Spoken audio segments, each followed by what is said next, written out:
Прогулка сосисок – изящное название для встречи владельцев такс. Тысячи длинных собак на коротких лапах в сопровождении своих хозяев в воскресенье в третий раз вышли в Гринвичский парк в Лондоне.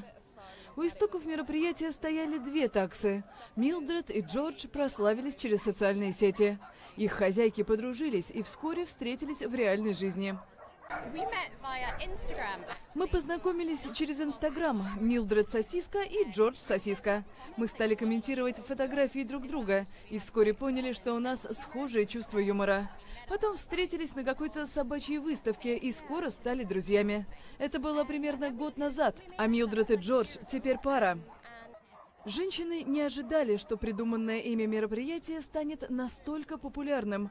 Идея была в том, чтобы встретиться с другими владельцами и повеселиться. Они не ждали больше 30 участников. Таксы – популярная порода в Великобритании. Саймон, владелец Синди, уверен, что знает причину такого успеха.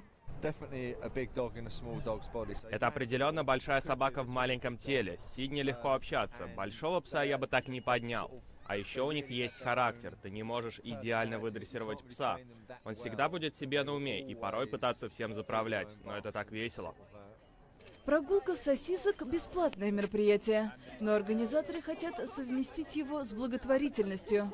Они думают собирать деньги для ветеринарной клиники, которая помогает собакам бездомных людей.